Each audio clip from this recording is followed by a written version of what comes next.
Hello, once again, folks, and welcome back to another episode of I Ruined It, the art series where I take some of your favorite childhood things and I ruin them. Today's episode, we're going to be working with Patrick Star from SpongeBob SquarePants, as frankly, I would hope most of you know. So, without further ado, let's see how it goes. Alrighty, folks. So here we are. We're going to be doing something to kind of redeem our previous SpongeBob episode. Patrick Star. Um, yeah, guys, honestly, I don't really have much else to say for a lot of like the techniques or anything on these videos. I mean, you guys that have stuck with it, you've seen what I do for these more or less. I go through, I draw it. Either I figure out what I'm doing as I'm going, or I have something pre-planned. And this side of the other thing, today's episode in particular, Patrick was a pretty easy one, where he's a star, and stars tend to have a lot of occult connotation, as you'll end up seeing here coming in. But I have been mulling it over, and I'm thinking about starting a different art series, not running in conjunction with I Ruined It. So if you feel a certain way, one way or the other on that, feel free to let me know in the comments down below, because as many ideas as I do have for this art series, it's at this current time, it's getting a little old, it feels like to me. And I don't want to continue making this series and then not liking it anymore, and then making less than the best that I possibly can. So if you want to see me start a new series and stop this, or vice versa, if you want me to try to power through it, let me know, like in the comments down below. Let me know. Just like if you have something that you specifically want to see, let me know down below, because I'm more than willing to work with suggestions. And frankly, I kind of want to go back to the Pokemon roots that I started off these art videos with, along with like the video game content. So, but I'll leave that for now, because I could probably trail on this entire video on it. Patrick, I feel like turned out a lot better than SpongeBob, at least comparatively when it came to the drawing. That original SpongeBob video, I am not a fan of how that one turned out. So,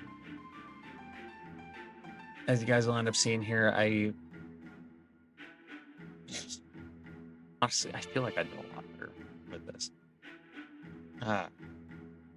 And I want to say I took less time on this drawing overall comparatively. So I don't know. I'll let you guys be the judge of that one.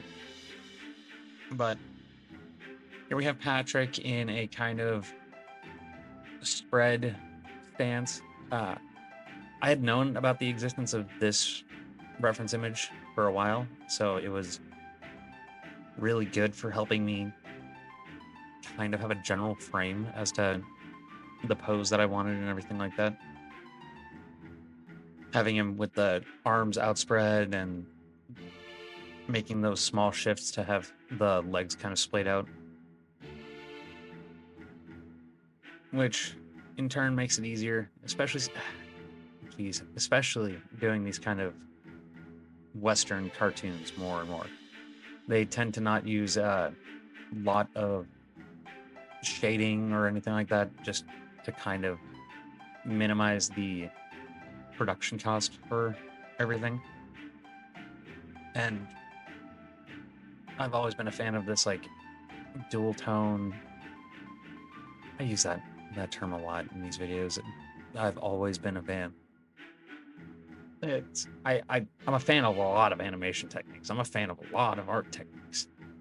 It happens to be like in this use case, I've been a fan of using like a deeper shade as your reference outline for a good chunk of my childhood, between watching things like the old Max Fleischer cartoons or SpongeBob SquarePants. Honestly, a lot of cartoons ended up doing a similar thing. I want to say it was because it felt like less abrasive on the eyes to have that harsh cut to the black. But oh well, I digress. This is where we start getting into the occult, and we're going to see that with me drawing some crude wood boards. I know I tend to do a lot of floors or walls or things like that. I'm not a background artist.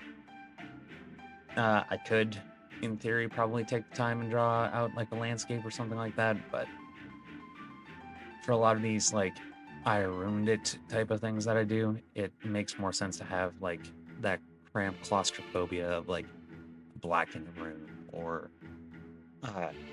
dark lit display, if that makes any kind of sense.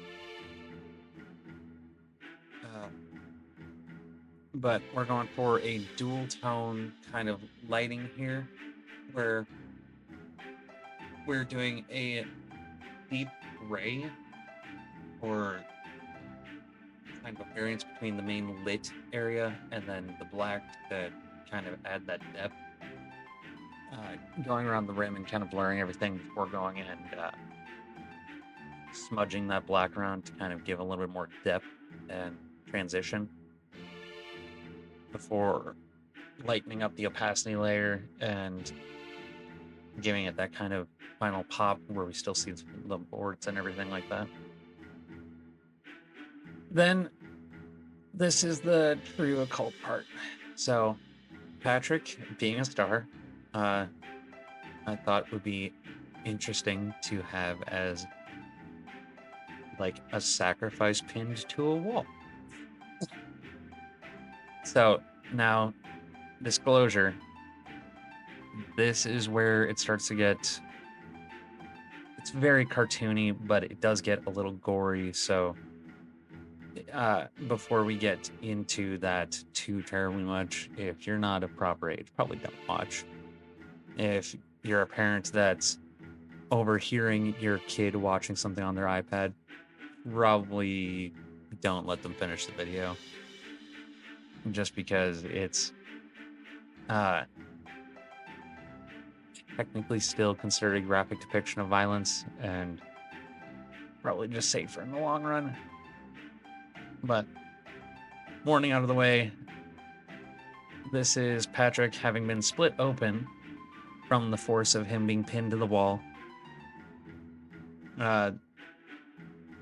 We're then going to go through, add some more detail things like blood dripping down behind the hands and feet where the pins are kind of stuck in. I go through and I do an initial coating of blood around the fronts of everything before realizing I had it on the wrong layer. So I have to go back through, get rid of those, just to repaint everything in. It's not that hard of a process, just sometimes you forget what layer you're in. Then this is where we're going to add the big gory gash, where we're kind of painting in that same deep red color, acting as if he's got this big open wound and all this blood is kind of dried around it. But that'll do it, folks. So if you liked the video, hit the like button. If you want to see more, subscribe. Otherwise, bye.